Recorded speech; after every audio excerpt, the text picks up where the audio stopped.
नमस्कार। स्वागत है आप सभी का मंत्रवाणी में, जहाँ हर मंत्र एक शक्ति है। आज हम आपको सुनाने जा रहे हैं पवन पुत्र हनुमान का एक शक्तिशाली ध्यान मंत्र, जो न केवल स्मरण शक्ति, बुद्धि और बल देता है, बल्कि भय और विघ्नों को भी दूर करता है। यह मंत्र उन भक्तों के लिए अत्यंत लाभकारी है जो अपने जीवन में साहस, ऊर्जा और सफलता पाना चाहते हैं।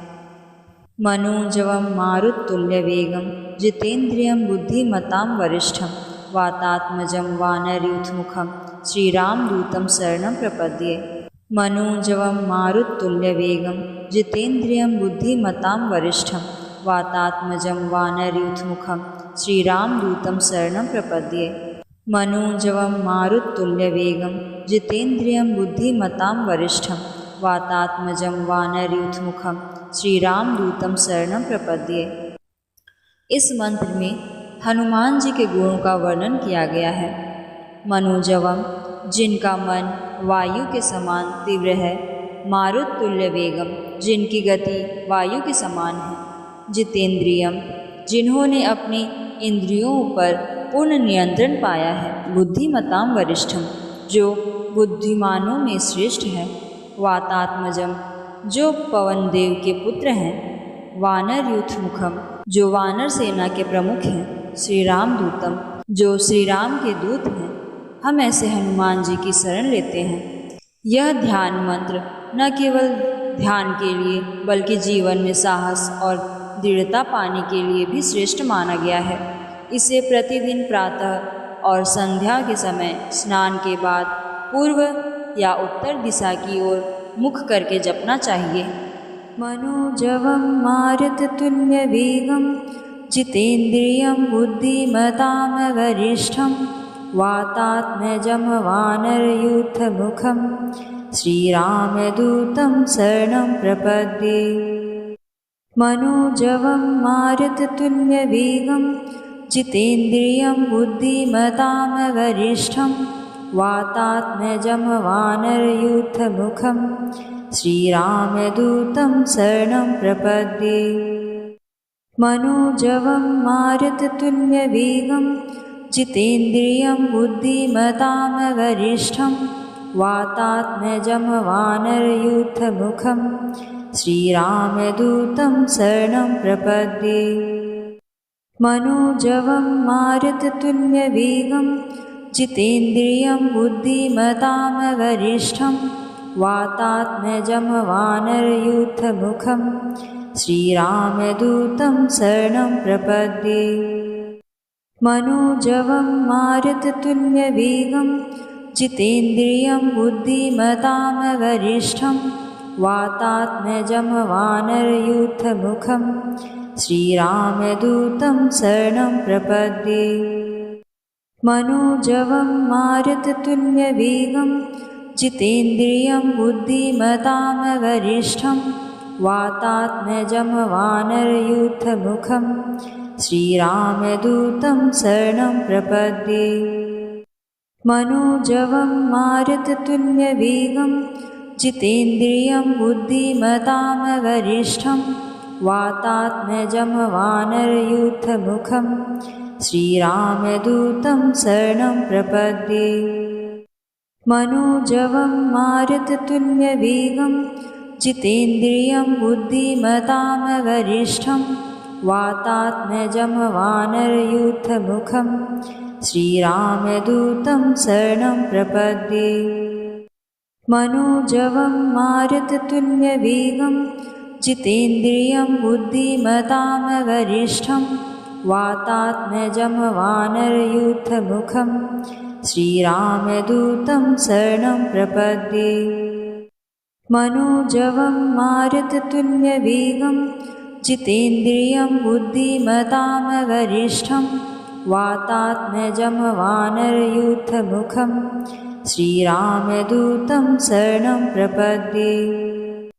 मनोजवं मारुततुल्यवेगं जितेन्द्रियं बुद्धिमतां वरिष्ठं वातात्मजं वानरयूथमुखं श्रीरामदूतं शरणं प्रपद्ये। मनोजवं मारुततुल्यवेगं जितेन्द्रियं बुद्धिमतां वरिष्ठं वातात्मजं वानरयूथमुखं श्रीरामदूतं शरणं प्रपद्ये। मनोजवं मारुततुल्यवेगं जितेन्द्रियं बुद्धिमतां वरिष्ठं वातात्मजं वानरयूथमुखं श्रीरामदूतं शरणं प्रपद्ये।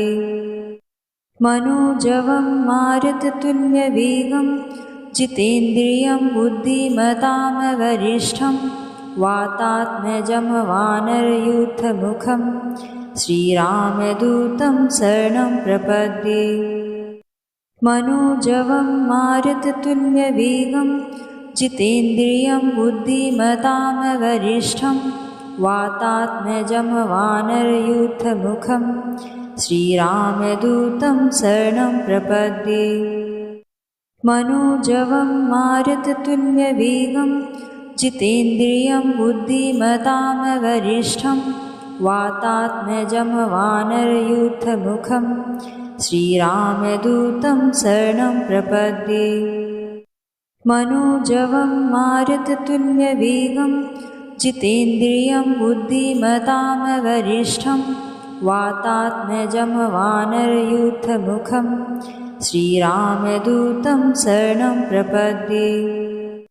मनोजवं मारुततुल्यवेगं जितेन्द्रियं बुद्धिमतां वरिष्ठं वातात्मजं वानरयूथमुखं श्रीरामदूतं शरणं प्रपद्ये। मनोजवं मारुततुल्यवेगं जितेन्द्रियं बुद्धिमतां वरिष्ठं वातात्मजं वानरयूथमुखं श्रीरामदूतं शरणं प्रपद्ये। मनोजवं मारुततुल्यवेगं जितेन्द्रियं बुद्धिमतां वरिष्ठं वातात्मजं वानरयूथमुखं श्रीरामदूतं शरणं प्रपद्ये। मनोजवं मारुततुल्यवेगं जितेन्द्रियं बुद्धिमतां वरिष्ठं वातात्मजं वानरयूथमुखं श्रीरामदूतं शरणं प्रपद्ये। मनोजवं मारुततुल्यवेगं जितेन्द्रियं बुद्धिमतां वरिष्ठं वातात्मजं वानरयूथमुखं श्रीरामदूतं शरणं प्रपद्ये। मनोजवं मारुततुल्यवेगं जितेन्द्रियं बुद्धिमतां वरिष्ठं वातात्मजं वानरयूथमुखं श्रीरामदूतं शरणं प्रपद्ये। मनोजवं मारुततुल्यवेगं जितेन्द्रियं बुद्धिमतां वरिष्ठं वातात्मजं वानरयूथमुखं श्रीरामदूतं शरणं प्रपद्ये। मनोजवं मारुततुल्यवेगं जितेन्द्रियं बुद्धिमतां वरिष्ठं वातात्मजं वानरयूथमुखं श्रीरामदूतं शरणं प्रपद्ये।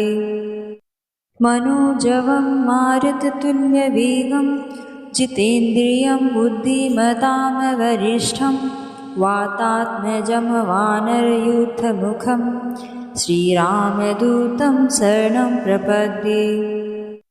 मनोजवं मारुततुल्यवेगं जितेन्द्रियं बुद्धिमतां वरिष्ठं वातात्मजं वानरयूथमुखं श्रीरामदूतं शरणं प्रपद्ये। मनोजवं मारुततुल्यवेगं जितेन्द्रियं बुद्धिमतां वरिष्ठं वातात्मजं वानरयूथमुखं श्रीरामदूतं शरणं प्रपद्ये।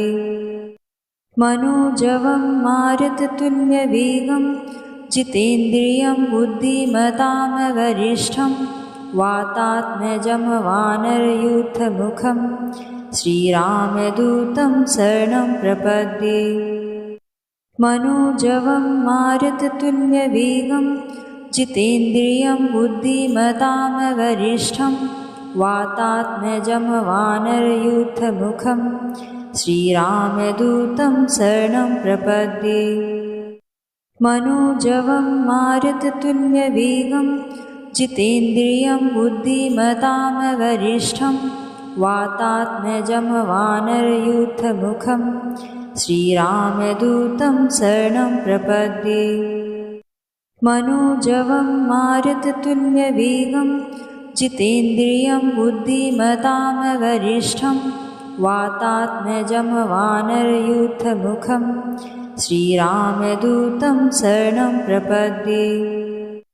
मनोजवं मारुततुल्यवेगं जितेन्द्रियं बुद्धिमतां वरिष्ठं वातात्मजं वानरयूथमुखं श्रीरामदूतं शरणं प्रपद्ये। मनोजवं मारुततुल्यवेगं जितेन्द्रियं बुद्धिमतां वरिष्ठं वातात्मजं वानरयूथमुखं श्रीरामदूतं शरणं प्रपद्ये। मनोजवं मारुततुल्यवेगं जितेन्द्रियं बुद्धिमतां वरिष्ठं वातात्मजं वानरयूथमुखं श्रीरामदूतं शरणं प्रपद्ये। मनोजवं मारुततुल्यवेगं जितेन्द्रियं बुद्धिमतां वरिष्ठं वातात्मजं वानरयूथमुखं श्रीरामदूतं शरणं प्रपद्ये। मनोजवं मारुततुल्यवेगं जितेन्द्रियं बुद्धिमतां वरिष्ठं वातात्मजं वानरयूथमुखं श्रीरामदूतं शरणं प्रपद्ये। मनोजवं मारुततुल्यवेगं जितेन्द्रियं बुद्धिमतां वरिष्ठं वातात्मजं वानरयूथमुखं श्रीरामदूतं शरणं प्रपद्ये। मनोजवं मारुततुल्यवेगं जितेन्द्रियं बुद्धिमतां वरिष्ठं वातात्मजं वानरयूथमुखं श्रीरामदूतं शरणं प्रपद्ये। मनोजवं मारुततुल्यवेगं जितेन्द्रियं बुद्धिमतां वरिष्ठं वातात्मजं वानरयूथमुखं श्रीरामदूतं शरणं प्रपद्ये। मनोजवं मारुततुल्यवेगं जितेन्द्रियं बुद्धिमतां वरिष्ठं वातात्मजं वानरयूथमुखं श्रीरामदूतं शरणं प्रपद्ये। मनोजवं मारुततुल्यवेगं जितेन्द्रियं बुद्धिमतां वरिष्ठं वातात्मजं वानरयूथमुखं श्रीरामदूतं शरणं प्रपद्ये। मनोजवं मारुततुल्यवेगं जितेन्द्रियं बुद्धिमतां वरिष्ठं वातात्मजं वानरयूथमुखं श्रीरामदूतं शरणं प्रपद्ये। मनोजवं मारुततुल्यवेगं जितेन्द्रियं बुद्धिमतां वरिष्ठं वातात्मजं वानरयूथमुखं श्रीरामदूतं शरणं प्रपद्ये। मनोजवं मारुततुल्यवेगं जितेन्द्रियं बुद्धिमतां वरिष्ठं वातात्मजं वानरयूथमुखं श्रीरामदूतं शरणं प्रपद्ये। मनोजवं मारुततुल्यवेगं जितेन्द्रियं बुद्धिमतां वरिष्ठं वातात्मजं वानरयूथमुखं श्रीरामदूतं शरणं प्रपद्ये। मनोजवं मारुततुल्यवेगं जितेन्द्रियं बुद्धिमतां वरिष्ठं वातात्मजं वानरयूथमुखं श्रीरामदूतं शरणं प्रपद्ये। मनोजवं मारुततुल्यवेगं जितेन्द्रियं बुद्धिमतां वरिष्ठं वातात्मजं वानरयूथमुखं श्रीरामदूतं शरणं प्रपद्ये। मनोजवं मारुततुल्यवेगं जितेन्द्रियं बुद्धिमतां वरिष्ठं वातात्मजं वानरयूथमुखं श्रीरामदूतं शरणं प्रपद्ये। मनोजवं मारुततुल्यवेगं जितेन्द्रियं बुद्धिमतां वरिष्ठं वातात्मजं वानरयूथमुखं श्रीरामदूतं शरणं प्रपद्ये। मनोजवं मारुततुल्यवेगं जितेन्द्रियं बुद्धिमतां वरिष्ठं वातात्मजं वानरयूथमुखं श्रीरामदूतं शरणं प्रपद्ये। मनोजवं मारुततुल्यवेगं जितेन्द्रियं बुद्धिमतां वरिष्ठं वातात्मजं वानरयूथमुखं श्रीरामदूतं शरणं प्रपद्ये। मनोजवं मारुततुल्यवेगं जितेन्द्रियं बुद्धिमतां वरिष्ठं वातात्मजं वानरयूथमुखं श्रीरामदूतं शरणं प्रपद्ये। मनोजवं मारुततुल्यवेगं जितेन्द्रियं बुद्धिमतां वरिष्ठं वातात्मजं वानरयूथमुखं श्रीरामदूतं शरणं प्रपद्ये। मनोजवं मारुततुल्यवेगं जितेन्द्रियं बुद्धिमतां वरिष्ठं वातात्मजं वानरयूथमुखं श्रीरामदूतं शरणं प्रपद्ये। मनोजवं मारुततुल्यवेगं जितेन्द्रियं बुद्धिमतां वरिष्ठं वातात्मजं वानरयूथमुखं श्रीरामदूतं शरणं प्रपद्ये।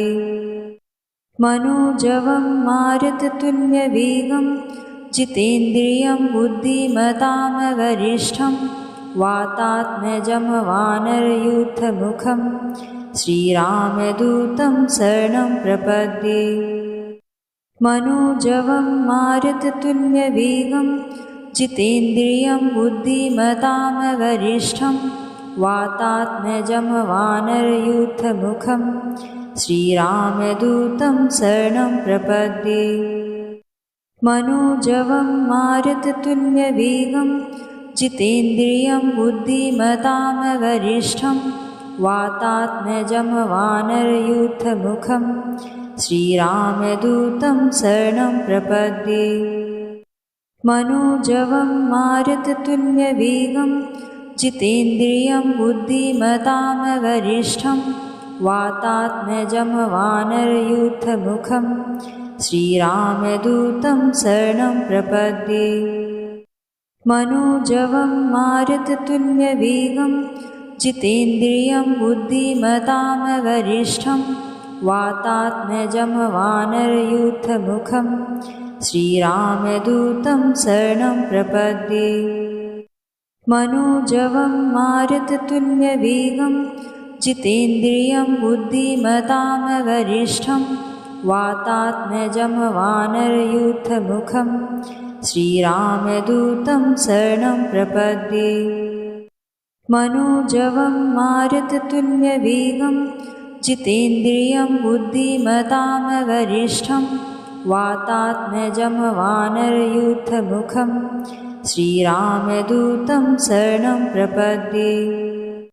मनोजवं मारुततुल्यवेगं जितेन्द्रियं बुद्धिमतां वरिष्ठं वातात्मजं वानरयूथमुखं श्रीरामदूतं शरणं प्रपद्ये। मनोजवं मारुततुल्यवेगं जितेन्द्रियं बुद्धिमतां वरिष्ठं वातात्मजं वानरयूथमुखं श्रीरामदूतं शरणं प्रपद्ये। मनोजवं मारुततुल्यवेगं जितेन्द्रियं बुद्धिमतां वरिष्ठं वातात्मजं वानरयूथमुखं श्रीरामदूतं शरणं प्रपद्ये। मनोजवं मारुततुल्यवेगं जितेन्द्रियं बुद्धिमतां वरिष्ठं वातात्मजं वानरयूथमुखं श्रीरामदूतं शरणं प्रपद्ये। मनोजवं मारुततुल्यवेगं जितेन्द्रियं बुद्धिमतां वरिष्ठं वातात्मजं वानरयूथमुखं श्रीरामदूतं शरणं प्रपद्ये। मनोजवं मारुततुल्यवेगं जितेन्द्रियं बुद्धिमतां वरिष्ठं वातात्मजं वानरयूथमुखं श्रीरामदूतं शरणं प्रपद्ये।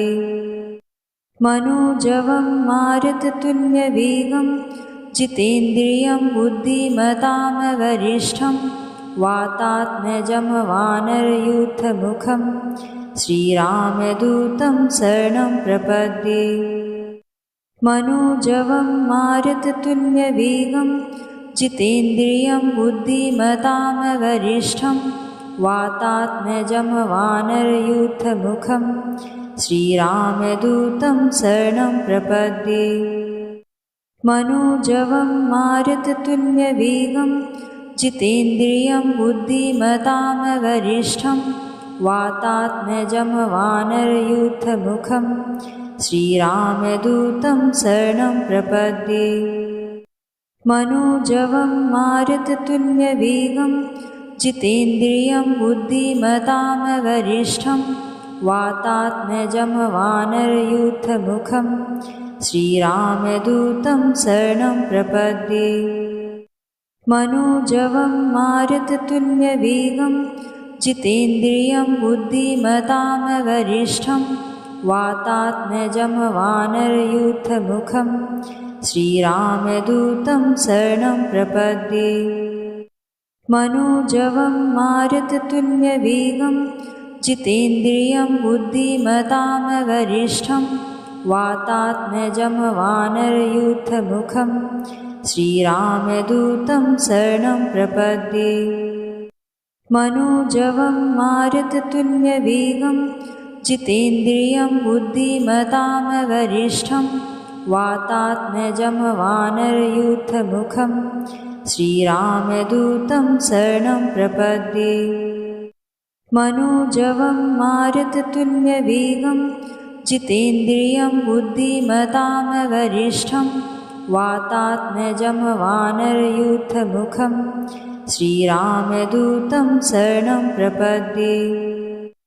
मनोजवं मारुततुल्यवेगं जितेन्द्रियं बुद्धिमतां वरिष्ठं वातात्मजं वानरयूथमुखं श्रीरामदूतं शरणं प्रपद्ये।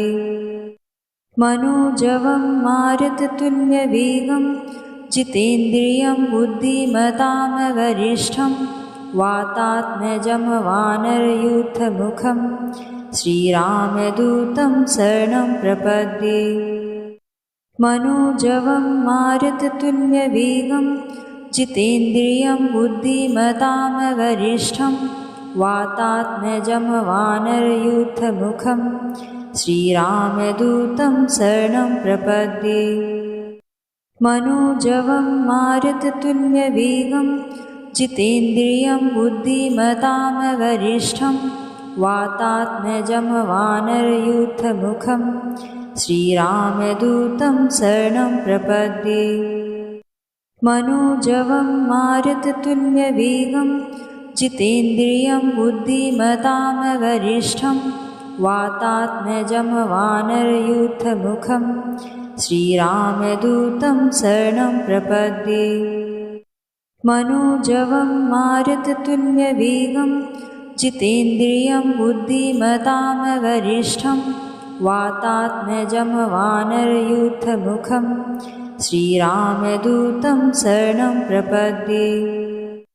मनोजवं मारुततुल्यवेगं जितेन्द्रियं बुद्धिमतां वरिष्ठं वातात्मजं वानरयूथमुखं श्रीरामदूतं शरणं प्रपद्ये। मनोजवं मारुततुल्यवेगं जितेन्द्रियं बुद्धिमतां वरिष्ठं वातात्मजं वानरयूथमुखं श्रीरामदूतं शरणं प्रपद्ये। मनोजवं मारुततुल्यवेगं जितेन्द्रियं बुद्धिमतां वरिष्ठं वातात्मजं वानरयूथमुखं श्रीरामदूतं शरणं प्रपद्ये। मनोजवं मारुततुल्यवेगं जितेन्द्रियं बुद्धिमतां वरिष्ठं वातात्मजं वानरयूथमुखं श्रीरामदूतं शरणं प्रपद्ये। मनोजवं मारुततुल्यवेगं जितेन्द्रियं बुद्धिमतां वरिष्ठं वातात्मजं वानरयूथमुखं श्रीरामदूतं शरणं प्रपद्ये। मनोजवं मारुततुल्यवेगं जितेन्द्रियं बुद्धिमतां वरिष्ठं वातात्मजं वानरयूथमुखं श्रीरामदूतं शरणं प्रपद्ये। मनोजवं मारुततुल्यवेगं जितेन्द्रियं बुद्धिमतां वरिष्ठं वातात्मजं वानरयूथमुखं श्रीरामदूतं शरणं प्रपद्ये। मनोजवं मारुततुल्यवेगं जितेन्द्रियं बुद्धिमतां वरिष्ठं वातात्मजं वानरयूथमुखं श्रीरामदूतं शरणं प्रपद्ये। मनोजवं मारुततुल्यवेगं जितेन्द्रियं बुद्धिमतां वरिष्ठं वातात्मजं वानरयूथमुखं श्रीरामदूतं शरणं प्रपद्ये। मनोजवं मारुततुल्यवेगं जितेन्द्रियं बुद्धिमतां वरिष्ठं वातात्मजं वानरयूथमुखं श्रीरामदूतं शरणं प्रपद्ये। मनोजवं मारुततुल्यवेगं जितेन्द्रियं बुद्धिमतां वरिष्ठं वातात्मजं वानरयूथमुखं श्रीरामदूतं शरणं प्रपद्ये।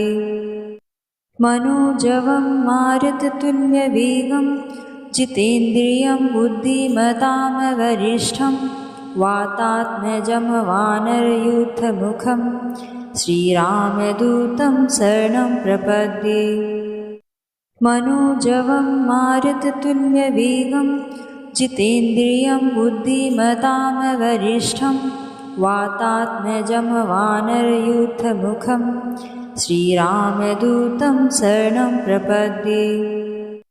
मनोजवं मारुततुल्यवेगं जितेन्द्रियं बुद्धिमतां वरिष्ठं वातात्मजं वानरयूथमुखं श्रीरामदूतं शरणं प्रपद्ये।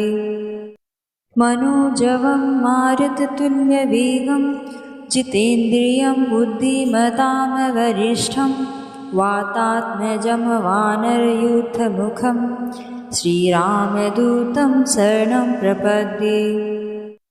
मनोजवं मारुततुल्यवेगं जितेन्द्रियं बुद्धिमतां वरिष्ठं वातात्मजं वानरयूथमुखं श्रीरामदूतं शरणं प्रपद्ये।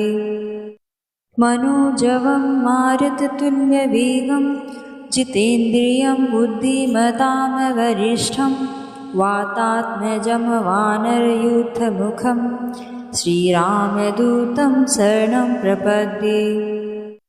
मनोजवं मारुततुल्यवेगं जितेन्द्रियं बुद्धिमतां वरिष्ठं वातात्मजं वानरयूथमुखं श्रीरामदूतं शरणं प्रपद्ये। मनोजवं मारुततुल्यवेगं जितेन्द्रियं बुद्धिमतां वरिष्ठं वातात्मजं वानरयूथमुखं श्रीरामदूतं शरणं प्रपद्ये। मनोजवं मारुततुल्यवेगं जितेन्द्रियं बुद्धिमतां वरिष्ठं वातात्मजं वानरयूथमुखं श्रीरामदूतं शरणं प्रपद्ये। मनोजवं मारुततुल्यवेगं जितेन्द्रियं बुद्धिमतां वरिष्ठं वातात्मजं वानरयूथमुखं श्रीरामदूतं शरणं प्रपद्ये। मनोजवं मारुततुल्यवेगं जितेन्द्रियं बुद्धिमतां वरिष्ठं वातात्मजं वानरयूथमुखं श्रीरामदूतं शरणं प्रपद्ये। मनोजवं मारुततुल्यवेगं जितेन्द्रियं बुद्धिमतां वरिष्ठं वातात्मजं वानरयूथमुखं श्रीरामदूतं शरणं प्रपद्ये। मनोजवं मारुततुल्यवेगं जितेन्द्रियं बुद्धिमतां वरिष्ठं वातात्मजं वानरयूथमुखं श्रीरामदूतं शरणं प्रपद्ये। जो व्यक्ति इस मंत्र का नियमित जप करता है उसके जीवन में भय, रोग और मानसिक कमजोरी समाप्त होती है। उसका मन सदैव सकारात्मक और उत्साही रहता है। अगर आपको यह वीडियो उपयोगी लगा हो तो इसे लाइक करें, अपने मित्रों के साथ साझा करें और मंत्रवाणी चैनल को सब्सक्राइब करना ना भूलें। जय बजरंगबली।